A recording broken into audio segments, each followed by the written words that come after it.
ರೈತರಿಗೆ ಪರಿಹಾರ ನೀಡದ ಬೂತ್ವಾದಿನ ಅಧಿಕಾರಿ ಕಚೇರಿ ಜಪ್ತಿ, ಕೋರ್ಟ್ ಆದೇಶದಂತೆ ಸರ್ಕಾರಿ ಕಚೇರಿಯೇ ಸೀಜ್. ಮಂಡ್ಯದಲ್ಲಿ ರೈತರ ಪರಿಹಾರ ವಿಳಂಬಕ್ಕೆ ಕೋರ್ಟ್ ಶಿಕ್ಷೆ. ಹುಂಡಿ ಹಣದ ಬಗ್ಗೆ ಪ್ರಶ್ನಿಸುವ ಹಕ್ಕು ಎಲ್ಲರಿಗೂ ಇದೆ. ರಾಮನ ಹೆಸರಿನಲ್ಲಿ ರಾಜಕೀಯ ಬೇಡ, ಹಗರಣಕ್ಕೆ ಉತ್ತರ ಕೊಡಿ. ಟಿಟಿ ರವಿ ಹೇಳಿಕೆಗೆ ಕದಲೂರು ಉದಯ್ ತಿರುಗೇಟು. ಫೆಲೋಶಿಪ್ಗೆ ಆಗ್ರಹಿಸಿ ವಿವಿ ವಿದ್ಯಾರ್ಥಿಗಳ ಪ್ರತಿಭಟನೆ. 16 ದಿನಗಳ ಪ್ರತಿಭಟನೆಗೆ ವಿವಿ ಆಡಳಿತದಿಂದ ನೋ ರೆಸ್ಪಾನ್ಸ್. ಕುಲಪತಿ ವಿರುದ್ಧ ಸಂಶೋಧನಾ ವಿದ್ಯಾರ್ಥಿಗಳ ಆಕ್ರೋಶ. ಗ್ಯಾರಂಟಿ ಪಡೆಯಲು ಮತದಾನದ ಹಕ್ಕು ಕಡ್ಡಾಯ, ಮತದಾರರಲ್ಲದವರಿಗೆ ಗ್ಯಾರಂಟಿ ಯೋಜನೆಗಳು ಇಲ್ಲ. ಸಿಎಂ ಡಿಕೆ ಶಿವಕುಮಾರ್ ಖಡಕ್ ಎಚ್ಚರಿಕೆ. ಎಚ್ಡಿಕೆ ಸೇರಿ ಹಲವು ನಾಯಕರು ನನ್ನಿಂದ ಸಹಾಯ ಪಡೆದಿದ್ದಾರೆ. ಸಹಾಯ ಪಡೆದವರೇ ಇವತ್ತು ನನ್ನ ಟೀಕೆ ಮಾಡ್ತಾ ಇದ್ದಾರೆ. ಗೆಜ್ಜಲಗೆರೆಯಲ್ಲಿ ಶಾಸಕ ಉದಯ್ ಸ್ಫೋಟಕ ಹೇಳಿಕೆ. ರಾಜ್ಯ ಧರ್ಮ ನ್ಯೂಸ್ಗೆ ಸ್ವಾಗತ. ನಾನು ರಾಧಿಕಾ ಬೈರನಾಯ್ಕ. ಮಂಡ್ಯದಲ್ಲಿ ರೈತರ ಸಂಕಷ್ಟಕ್ಕೆ ಸ್ಪಂದಿಸಿದ ಅಧಿಕಾರಿಗಳಿಗೆ ನ್ಯಾಯಾಲಯವು ಮತ್ತೊಮ್ಮೆ ಚಾಟಿ ಬೀಸಿದೆ. ಕೆಆರ್ಪೇಟೆ ತಾಲೂಕಿನ ಹೇಮಾವತಿ ನಾಲೆ ನಿರ್ಮಾಣಕ್ಕಾಗಿ ಬೂಕನಕೆರೆ ಹೋಬಳಿಯ ಮತ್ತಿಕೆರೆ, ಚಿಕ್ಕಾಡಿಗನಹಳ್ಳಿ ಸೇರಿದಂತೆ 15 ಗ್ರಾಮಗಳಲ್ಲಿ ರೈತರ ಭೂಮಿಯನ್ನ ಸರ್ಕಾರ ವಶಪಡಿಸಿಕೊಂಡಿತ್ತು. ಆದರೆ ಕಳೆದ 15 ವರ್ಷಗಳಿಂದ ರೈತರಿಗೆ ಸೂಕ್ತ ಪರಿಹಾರ ನೀಡದೆ ಅಧಿಕಾರಿಗಳು ನಿರ್ಲಕ್ಷ್ಯವನ್ನು ವಹಿಸಿದ್ದಾರೆ. ಈ ಕುರಿತು ರೈತರು ಕೋರ್ಟ್ ಮೆಟ್ಟಿಲೇರಿದ್ರೂ ಸಹ ನ್ಯಾಯಾಲಯದ ಆದೇಶವನ್ನ ಪಾಲಿಸದೆ ಅಧಿಕಾರಿಗಳು ಉಡಾಫೆ ತೋರಿಸಿದ್ದಾರೆ. ಇದರಿಂದ ಕೆರಳಿದ ಸಿವಿಲ್ ಕೋರ್ಟ್ ಇದೀಗ ಜಿಲ್ಲಾಧಿಕಾರಿ ಕಚೇರಿ ಆವರಣದಲ್ಲಿರುವಂತಹ ವಿಶೇಷ ಭೂ ಸ್ವಾಧೀನಾಧಿಕಾರಿ ಕಚೇರಿಯನ್ನ ಜಪ್ತಿ ಮಾಡಲು ಆದೇಶ ನೀಡಿತ್ತು. ಇನ್ನು ನ್ಯಾಯಾಲಯದ ಸಿಬ್ಬಂದಿ ಮತ್ತು ವಕೀಲರು ಕಚೇರಿಗೆ ತೆರಳಿ ಕಂಪ್ಯೂಟರ್, ಟೇಬಲ್ ಹಾಗೂ ಕುರ್ಚಿಗಳನ್ನ ಜಪ್ತಿ ಮಾಡಿದ್ದಾರೆ. ಇನ್ನು ಜಿಲ್ಲೆಯಲ್ಲಿ ಕೋರ್ಟ್ ಆದೇಶದಿಂದ ಜಪ್ತಿಯಾದ 7ನೇ ಸರ್ಕಾರಿ ಕಚೇರಿ ಇದಾಗಿದ್ದು, ಆಡಳಿತ ಯಂತ್ರದ ವಿಳಂಬ ಧೋರಣೆಗೆ ಅನ್ನದಾತರು ಪಟ್ಟ ಸಂಕಷ್ಟಕ್ಕೆ ಇದೀಗ ನ್ಯಾಯಾಲಯದ ಮೂಲಕವೇ ತಕ್ಕ ಉತ್ತರ ಸಿಕ್ಕಂತಾಗಿದೆ. ಕೆಆರ್ಪೇಟೆ ತಾಲೂಕು ಬೂಕನಕೆರೆ ಹೋಬಳಿ ಕೀಳನಕೊಪ್ಪಲು ಗ್ರಾಮದ ಸ್ವಾಮಿ KS ಅಂತ ನಮ್ಮದು ಸರ್. ಹೊಸಳ್ಳು ನಾಲೆಗೆ ಜಮೀನನ್ನ ಅಳವಡಿಸ್ಕೊಂಡಿದ್ದಾರೆ ಹೇಮಾವತಿಯವರು ಅಳವಡಿಸ್ಕೊಂಡಿರೋದ್ರಿಂದ ಆಲ್ರೆಡಿ ನಮ್ಮದು ಹೆಚ್ಚು ಕಡಿಮೆ ಸರ್ ನಾಲೆಗೆ ತಗೊಂಡು 4161 ಆಗಿ ಸರ್ 16ರಿಂದ 17 ವರ್ಷ ಆಗಿದೆ. ಅಲ್ಲಿಂದ ಇಲ್ಲಿ ತನಕನೂ ಸರ್ ನಮಗೆ ಪರಿಹಾರ ಅಂತೂ ಸಿಕ್ಕಿಲ್ಲ. ಇವಾಗ ಹಿಂದೆ ಸರ್ ಸ್ವಲ್ಪ ಹಣ ಕೊಟ್ಟಿದ್ರು. ಹಣ ಕೊಟ್ಟಿರೋದ್ರಿಂದ ಇದು ನಮಗೆ ಸಾಲಲ್ಲ ಅಂತ ಅಂದ್ಬಿಟ್ಟು ಹೆಚ್ಚುವರಿಗೋಸ್ಕರ ಮಂಡ್ಯದ ನ್ಯಾಯಾಲಯಕ್ಕೆ ಮಾಮೂಲಿ ನಾವು ಲಾಯರ್ ಇಟ್ಕೊಂಡು ಅಪೀಲ್ ಆಗ್ತೇವೆ ಸರ್. ಅಪೀಲಲ್ಲಿ ಏನಾಯ್ತು ಅಂತಂದ್ರೆ 2 ವರ್ಷದಲ್ಲೇ ಮಾಮೂಲಿ ತೀರ್ಮಾನ ಆಯಿತು ಸರ್, ಇವ್ರಿಗೆ ಪರಿಹಾರನ ಕೊಡಬೇಕು ಕಣಪ್ಪ ಅಂತ ಸರ್ಕಾರದಿಂದ ಆಲ್ರೆಡಿ ಪರಿಹಾರ ಆಯಿತು ಸರ್. ಇದುವರೆಗೂ ಸರ್ ಅಧಿಕಾರಿ ವರ್ಗದವರು ಯಾರೂ ನಮಗೆ ಪರಿಹಾರನ ಇಲ್ಲಿ ತನಕ ಕೊಟ್ಟಿಲ್ಲ ಸರ್. ಅದರಿಂದ ಸರ್ ಕೋರ್ಟು ಏನು ತೀರ್ಮಾನ ಕೊಡ್ತು ಅಂತಂದರೆ ಇದು SLO ಆಫೀಸಲ್ಲಿ ಜಪ್ತಿ ಮಾಡೋದಕ್ಕೆ ಸರ್ ಆದೇಶ ಕೊಡ್ತು. ಅದರಿಂದ ಸರ್ ಇವತ್ತು ನಾವು ಆದೇಶದ ಪ್ರಕಾರ ನಾವು ಈ ಚೇರು, ಟೇಬಲ್ಲು ಇದನ್ನ ನಾವು ಸರ್ ಇವತ್ತು ನಾವು ಎಲ್ಲನೂ ಮಾಮೂಲಿ ತಂದಿಟ್ಟಿದ್ದೀವಿ ಸರ್. ಅದೇ ಇಷ್ಟು ಅವರು ಪರಿಹಾರ ಕೊಟ್ಟಿದ್ರೆ ಸರ್ ಇಲ್ಲಿ ತನಕ ನಾವು ಏನು ಮಾಡುವಂಗಿಲ್ಲ ಸರ್. 2 ವರ್ಷ ಕಾದಿದ್ದೀವ ನಾವು ಬಡ್ಡಿ ಸಾಲ ಮಾಡ್ಕೊಂಡು ಸರ್. ಇವತ್ತಿನ ಪರಿಸ್ಥಿತಿ ಸರ್ ಎಷ್ಟು ಹೇಳಿದ್ರು ಹೊಸಿ ಸರ್. ಯಾಕೆ ಅಂತಂದರೆ ಎಲ್ಲರೂ ಬಡ್ಡಿಯವರು ಮನೆ ಹತ್ರ ಬಂದು ಕೂತಿದ್ದಾರೆ, ಮಾಡ್ತಾ ಇದ್ದಾರೆ. ನಾವು ಮದುವೆ ಮುಂಜಿ ಮಾಡಿ ಸಾಲ ಸೋಲ ಮಾಡ್ಕೊಂಡು ಸರ್ ಇಲ್ಲಿ ತನಕ ನಾವು ಸಾಯೋ ಪರಿಸ್ಥಿತಿ ಆಗೋಗಿದೆ ಸರ್. ಈ ಸರ್ಕಾರದಲ್ಲಿ ನಮಗೆ ಏನೂ ಸವಲತ್ತು ಸಿಗ್ದಂಗೆ ನಮಗೆ ಆಗೋಗಿದೆ ಸರ್. ಇದರ ಪರಿಹಾರನ ನಿವಾರಣೆ ಮಾಡಿಕೊಡ್ಬೇಕು ರೈತರಿಗೆ. ನಿಮಗೆ ಮೇಲ್ಮಟ್ಟಕ್ಕಂಟ್ಲು ನಾವು ನಿಮ್ಮ ಕಳಕಳೆಯಿಂದ ಮನವಿ ಮಾಡ್ಕೊತೀವಿ. ಎಲ್ಲರೂ ನಮಗೆ 2 ವರ್ಷ ಆಗೂ ನಮಗೆ ಈ ಆದೇಶದ ಪ್ರಕಾರ ನಮಗೆ ಕೋರ್ಟ್ ಆದೇಶದ ಪ್ರಕಾರ ಪರಿಹಾರ ಸಿಕ್ಕಿಲ್ಲ. ಇದು ಯಾವುದೇ ಕಾರಣಕ್ಕೂ ನಮಗೆ ಪರಿಹಾರ ಕೊಡಿಸ್ಕೊಡಿ ಅಂತ ಅಂದ್ಬಿಟ್ಟು ತಮ್ಮಲ್ಲಿ ಮನವಿ ಮಾಡಿ ನಾವು ಕೇಳ್ಕೊತಾ ಇದ್ದೀವಿ ಸರ್. ಅಯೋಧ್ಯೆ ಶ್ರೀರಾಮನ ಮಂದಿರದ ಹುಂಡಿ ಹಣದ ದುರ್ಬಳಕೆ ಆರೋಪದ ಕುರಿತಾಗಿ ಬಿಜೆಪಿ ನಾಯಕ ಟಿಟಿ ರವಿ ನೀಡಿದ ಹೇಳಿಕೆಗೆ ಮದ್ದೂರು ಶಾಸಕ ಕದಲೂರು ಉದಯ್ ತೀವ್ರ ಆಕ್ರೋಶವನ್ನು ವ್ಯಕ್ತಪಡಿಸಿದ್ದಾರೆ. ರಾಮ ಮಂದಿರ ಯಾವುದೇ ಒಂದು ಪಕ್ಷಕ್ಕೆ ಅಥವಾ ವ್ಯಕ್ತಿಗೆ ಸೀಮಿತವಲ್ಲ, ಅದು ದೇಶದ ಸಾರ್ವಜನಿಕ ಸ್ವತ್ತು. ಹೀಗಾಗಿ ಹುಂಡಿ ಹಣದ ಲೂಟಿ ಬಗ್ಗೆ ಯಾರು ಬೇಕಾದರೂ ಪ್ರಶ್ನೆ ಮಾಡುವ ಹಕ್ಕು ಇದೆ ಅಂತ ಉದಯ್ ಅವರು ಕಿಡಿಕಾರಿದ್ದಾರೆ. ಇನ್ನು ದೇಣಿಗೆ ನೀಡಿದವರು ಮಾತ್ರ ಪ್ರಶ್ನಿಸಬೇಕು ಎಂಬ ಟಿಟಿ ರವಿ ಅವರ ಹೇಳಿಕೆಯನ್ನ ಟೀಕೆ ಮಾಡಿದ ಅವರು, ರಾಜಕೀಯ ಲಾಭಕ್ಕಾಗಿ ರಾಮಜಪ ಮಾಡುವವರು ಈ ಹಗರಣದ ಬಗ್ಗೆ ಉತ್ತರ ನೀಡಬೇಕು ಅಂತ ಆಗ್ರಹಿಸಿದ್ದಾರೆ. ಇನ್ನು ಈ ಪ್ರಕರಣದಲ್ಲಿ ಪೇಜಾವರ ಶ್ರೀಗಳು ಕೂಡ ಸ್ಪಷ್ಟನೆ ನೀಡಬೇಕೆಂದು ಒತ್ತಾಯಿಸಿದ ಕದಲೂರು ಉದಯ್, ವಿಪಕ್ಷಗಳ ವಿರುದ್ಧ ಕೇಂದ್ರ ತನಿಖಾ ಸಂಸ್ಥೆಗಳನ್ನ ಬಳಸಿಕೊಳ್ಳುವ ಕೇಂದ್ರ ಸರ್ಕಾರ ಈಗ ರಾಮ ಮಂದಿರದ ಹಣ ಲೂಟಿ ಮಾಡಿದವರ ಮೇಲೆ ಎಂತಹ ಕ್ರಮ ಕೈಗೊಳ್ಳುತ್ತೆ ಅಂತ ಕಾದು ನೋಡಬೇಕಾಗಿದೆ ಅಂತ ಸವಾಲ್ ಹಾಕಿದ್ದಾರೆ. ಒಂದು ಘಟನೆ ನಡೆದಿದೆ. ರಾಜಕೀಯವಾಗಿ ಎಲ್ಲರ ಬಗ್ಗೆ ಆರೋಪಗಳನ್ನ ಮಾಡ್ತಿರ್ತಾರೆ. ಅದು ಅದನ್ನು ಇವರು ಕೂಡ ಮಾಡಿರ್ತಾರೆ. ಹಂಗನ್ಬಿಟ್ಟು ಇವ್ರ ಮೇಲೆ ಚಪ್ಪಲಿ ಎಸ್ತರೆ ಅದು ಸೂಕ್ತನ? ಆ ಕೆಲಸ ಅವ್ರು ಮಾಡಿರೋದು ಅವರ ಏನು ಸಣ್ತನ ಅದನ್ನು ಎದ್ದು ತೋರಿಸ್ತಾ ಇದೆ. ಅವ್ರಿಗೆ ತಕ್ಕ ಶಾಸ್ತಿ ಆಗಿದೆ. 4 ಜನ ಅರೆಸ್ಟ್ ಮಾಡಿ ನೆನ್ನೆ ಜೈಲಿಗೆ ಕಳಿಸಿದ್ದಾರೆ. ಇನ್ನು ಮುಂದೆ ಯಾರು ಅಂಥ ಕೆಲಸಗಳನ್ನ ಮಾಡೋದನ್ನು ಬಿಡಬೇಕು. ಈಗ ರಾಜಕೀಯ ವ್ಯಕ್ತಿಗಳ ಮೇಲೆ ಅಪವಾದ ಹೇಳ್ಬೇಕು. ನಾವು ಯಾರಿಗೂ ಏನು ತೊಂದರೆ ಮಾಡಲ್ಲ, ಎಲ್ರಿಗೂ ಸಹಾಯ ಮಾಡ್ತೀವಿ, ಕೆಲಸ ಮಾಡ್ತೀವಿ, ಇಷ್ಟೆಲ್ಲ ಮಾಡಿದ್ರೆ ನಮ್ಮ ಮೇಲೂ ಆರೋಪ ಮಾಡ್ತಾರೆ. ನಾನು ಹೋಗಿ ಅವ್ರಿಗೆ ಹೊಡೆಸ್ಬಿಟ್ರೆ ಅಥವಾ ಅವ್ರ ಮೇಲೆ ಏನೇನೋ ಚಪ್ಪಲಿ ಹಾಕ್ಸ್ಬಿಟ್ರೆ ಇನ್ನೇನೋ ಮಾಡಿಸ್ಬಿಟ್ರೆ ಅದು ಒಳ್ಳೆ ಬೆಳವಣಿಗೆ. ಇವಾಗ ಪ್ರಜಾಪ್ರಭುತ್ವ ವ್ಯವಸ್ಥೆಯಲ್ಲಿ ಆರೋಪ ಮಾಡಲಿಕ್ಕೆ ಎಲ್ರಿಗೂ ಅವಕಾಶ ಇದೆ. ಸರ್, RSS ನೋಂದಣಿ ಆಗಬೇಕು ಅಂತ ಪೇಜಾವರ ಶ್ರೀಗಳು ಸಹ ಒಂದು ಹೇಳಿಕೆ ಕೊಟ್ಟಿದ್ದಾರೆ ಸರ್. ವೈಯಕ್ತಿಕ ಹೇಳಿಕೆ ಅವ್ರು ಕೊಟ್ಕೋಬೋದು, ಇನ್ನೇನು ಅವ್ರಿಗೆ ಯಾರು ಕೇಳಿ. ಅಲ್ಲ, ಸುಮಾರು ಈಗ ಹಗರಣಗಳಾಗಿದೆಯಲ್ಲ ಸರ್, ರಾಮ ಮಂದಿರದ್ದು ಸುಮಾರು ಕೋಟಿಗಟ್ಟಲೆ ಲೂಟಿ ಆಗಿದೆ. ಈಗ ಅವರೇ ಈಗ ರಾಮನ ಹೆಸರು ಹೇಳ್ಕೊಂಡು ಏನು ಆಗಲ್ಲ. ಒಂದ್ಸರಿ ಆ ಕಾಲದಲ್ಲಿ ನಾನು ನೋಡೋದು ಚಿಕ್ಕವನಿಗೆ ಇಟ್ಕೆ ತಗೊಂಡು ಹೋಗ್ತಿದ್ರು, ಇಟ್ಕೆದೇನು ಇಶ್ಯೂ ಆಗಲಿಲ್ಲ. ಈಗ ದುಡ್ಡು ಬಂದಾಗ ಅಲ್ಲಲ್ಲಿ ಸ್ವಲ್ಪ ಗೋಲ್ಮಾಲ್ ಮಾಡಿದ್ದಾರೆ, ದುಡ್ಡು ತಿಂದಿದ್ದಾರೆ ಅನ್ನೋದು ಅಪವಾದ ಬಂದಿದೆ. ಅದಕ್ಕೆಲ್ಲ FIR ಆಗಿ ತನಿಖೆನೂ ಆಗ್ತಾ ಇದೆ. ಈಗ ಎಲ್ಲ ಅವರೇ ತಾನೇ ಅವರೇ ಉತ್ತರ ಕೊಡಬೇಕು ಇದಕ್ಕೆ.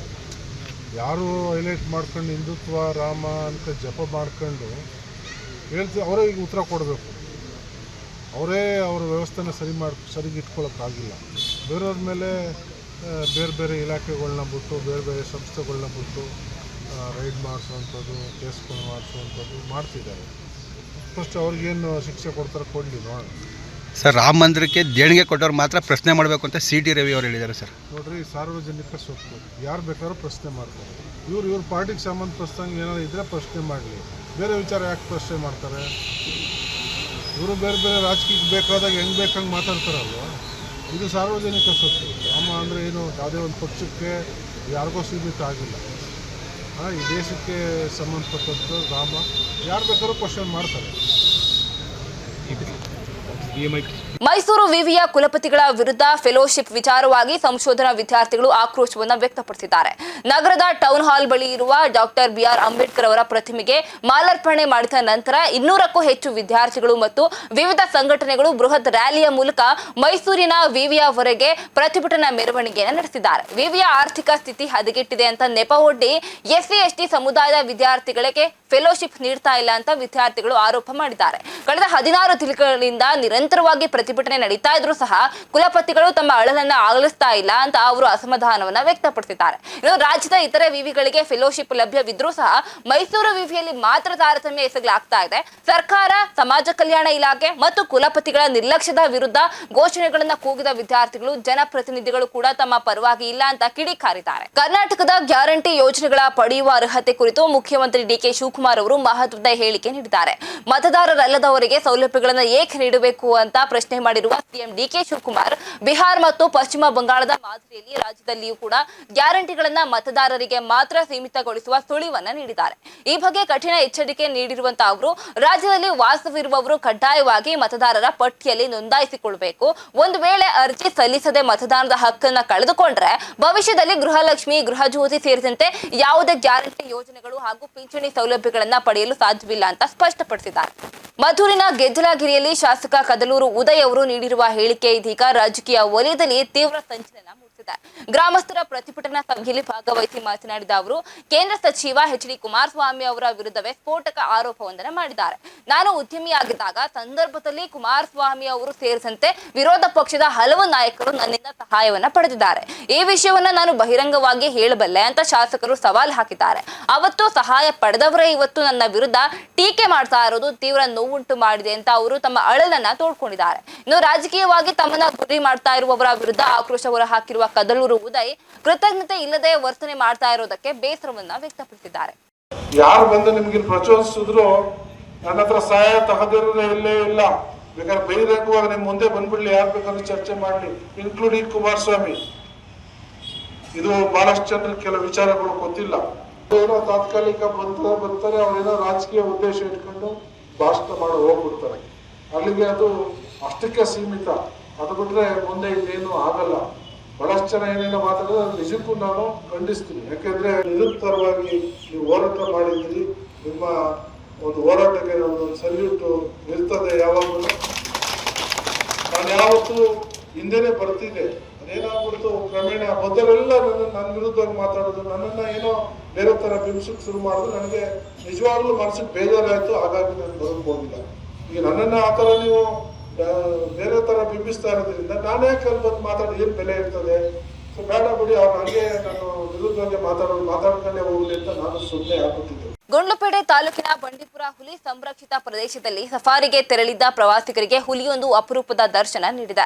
ಬೇಸಿಗೆಯ ಬಿಸಿಲಿನ ತಾಪದಿಂದ ಪಾರಾಗಲು ಹುಲಿಯೊಂದು ಅರಣ್ಯದ ನೀರಿನ ತೊರೆಯಲ್ಲಿ ಕುಳಿತು ತನ್ನ ದೇಹವನ್ನು ತಂಪಾಗಿಸಿಕೊಳ್ತಾ ಇರುವ ದೃಶ್ಯ ಪ್ರವಾಸಿಗರನ್ನ ಮಂತ್ರಮುಗ್ಧರನ್ನಾಗಿಸಿದೆ. ಸಫಾರಿ ವಾಹನದಲ್ಲಿದ್ದ ಪ್ರವಾಸಿಗರು ಈ ಅಪರೂಪದ ಕ್ಷಣವನ್ನ ತಮ್ಮ ಮೊಬೈಲ್ನಲ್ಲಿ ಸೆರೆ ಹಿಡಿದಿದ್ದಾರೆ. ನೀರಿನಲ್ಲಿ ನೆಮ್ಮದಿಯಿಂದ ಕುಳಿತಿದ್ದ ಹುಲಿಯ ದೃಶ್ಯಗಳು ಇದೀಗ ಸಾಮಾಜಿಕ ಜಾಲತಾಣಗಳಲ್ಲಿ ವೈರಲ್ ಆಗ್ತಾ ಇದ್ದು ವನ್ಯಜೀವಿ ಪ್ರಿಯರ ಗಮನ ಸೆಳೆದಿದೆ. ಬಂಡೀಪುರದ ಅರಣ್ಯದಲ್ಲಿ ಈ ನೈಸರ್ಗಿಕ ದೃಶ್ಯವು ಪ್ರವಾಸಿಗರಿಗೆ ಮರೆಯಲಾಗದ ಅನುಭವವನ್ನು ಒದಗಿಸಿದೆ.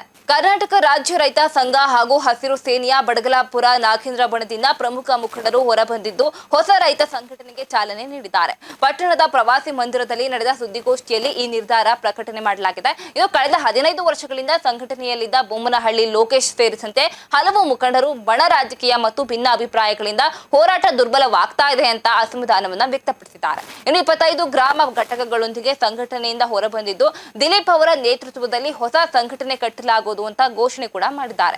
ಇನ್ನು ರಾಜಕೀಯ ಪಕ್ಷಗಳ ಪರ ಅಥವಾ ವಿರೋಧ ನಿಲುವು ತಳೆಯುವುದು ರೈತ ಸಂಘದ ಕೆಲಸವಲ್ಲ, ಇದು ಸಂಘಟನೆಯ ಮೂಲ ಉದ್ದೇಶಕ್ಕೆ ವಿರುದ್ಧ ಅಂತ ಮುಖಂಡರು ಆರೋಪ ಮಾಡ್ತಾ ಇದ್ದಾರೆ.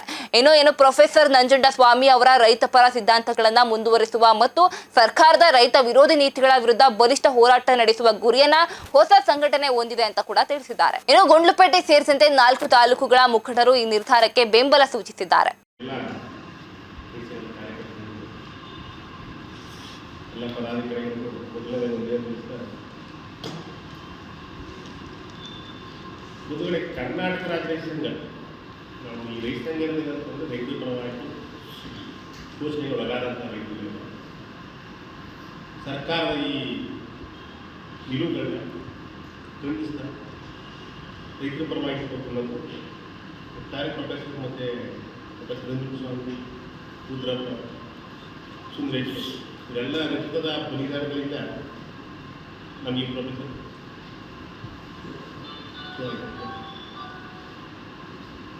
ನಂಜುಂಡಸ್ವಾಮಿ, ರುದ್ರಪ್ಪ, ಸುಂದರೇಶ್ ಇವುಗಳ ರೈತರಿಗೆ ಕಟ್ಕೊಂಡಿದ್ದೆ ಇದಕ್ಕಾಗಿ ರೈತರ ಪರವಾಗಿ ನಿಂತುಕೊಳ್ಳಿ ರೈತರ ಶೋಷಣೆಯನ್ನು ಖಂಡಿಸಕ್ಕೆ ಕೇಳಿ ರೈತರಿಗೆ ಮಾಡ್ತಾರೆ. ಆದರೆ ನಮಗೆ ಕರ್ನಾಟಕ ರಾಜ್ಯ ರೈತ ಸಂಘ ಬಡಗಲಾಪುರ ನಾಗೇಂದ್ರ ಯಾರು ಸಹ ಯಾವುದು ವಿರುದ್ಧವಾಗಿ ಧ್ವನಿಯನ್ನು ಅವ್ರು ಯಾವುದು ಹೇಳಿದ್ರು ಅದನ್ನು ಸರಿಯಾಗಿ ಒಂದು ವಾಸ್ತವತೆ.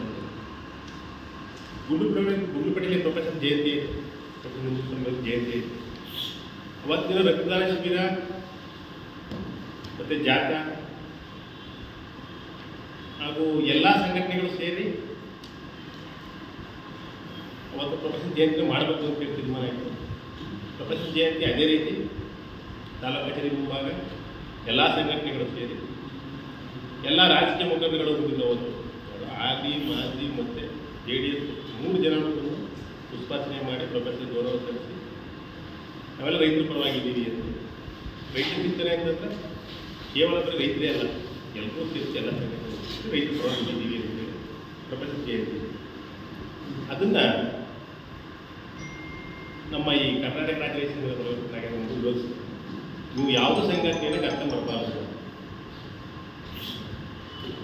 ಯಾವುದೇ ಸಂಘಟನೆಗೆ ಅರ್ಥ ಬರ್ತಾನೆ ಪ್ರೊಫೆಸರ್ ಜಯಂತಿ ಏನು ಮಾಡೋದು. ಅಲ್ಲಿಗೆ ಹಾಲಿ ಶಾಸಕರು ಬಂದಿದ್ದರು, ಮಾಜಿ ಶಾಸಕರು ಬಂದಿದ್ದರು, JDS ಅವರು ಬಂದಿದ್ದರು, 3 ಪಕ್ಷದವರು ಬಂದಿದ್ದರು, ಪ್ರೊಫೆಸರ್ ಗೌರವ ಸಲ್ಲಿಸಿದ್ರು. ನಾವು ಯಾವುದೇ ರೀತಿ ಕುಂಭ ತಗೊಂಡು ಮೆರವಣಿಗೆ ಮಾಡ್ಕೊಂಡು ದೊಡ್ಡ ಸ್ಟೇಜ್ ಹಾಕೊಂಡು ಪುಷ್ಪಾರ್ಚನೆ ಮಾಡ್ಕೊಂಡು ನಾವು ಪ್ರೊಫೆಸರ್ ಜಯಂತಿ ಮಾಡೋದು. ಪ್ರೊಫೆಸರ್ ಹುಟ್ಟಿರೋದು ಬೀದಿ, ನಾವು ಪ್ರೊಫೆಸರ್ ಜಯಂತಿ ಮಾಡೋದು ಬೀದಿ. ಅವರು ರೈತ ಪರವಾಗಿ ಹೋರಾಟದಿಂದ ಬಂದು ಹೋರಾಟದ ಮುಖಾಂತರ ಪ್ರೊಫೆಸರ್ ಜಯಂತಿ ಮಾಡ್ತೀವಿ ಅಂತೇಳಿ ಇರ್ತಕ್ಕಂಥ ಪ್ರೊಫೆಸರ್ ಜಯಂತಿ ಮಾಡಬೇಕು. ಅದನ್ನು ವಿರೋಧಿಸಲು ನಾವು ಆಗಲೇ ತಲೆ ಕೆಡಿಸ್ಕೊಂಡು ಬಿಡಿ ಸರ್ವಸಾಮಾನ್ಯರು ಅವರೊಂದು ಕಡೆ ಮಾಡೋದು ಅದ್ರ ಬಗ್ಗೆ ಅಸಮಾಧಾನ ಆಯಿತು. ಇನ್ನೊಂದು ಕಡೆ MP ಎಲೆಕ್ಷನ್ ಬಂದರು. ಇದಿಷ್ಟು ಇವರೆಗಿನ ಪ್ರಮುಖ ಸುದ್ದಿಗಳು. ಹೆಚ್ಚಿನ ಸುದ್ದಿಗಾಗಿ ನೋಡ್ತಾ ಇರಿ ರಾಜ್ಯ ಧರ್ಮ ನ್ಯೂಸ್. ಇದು ಕನ್ನಡಿಗರ ಬೆನ್ನೆಲುಬು.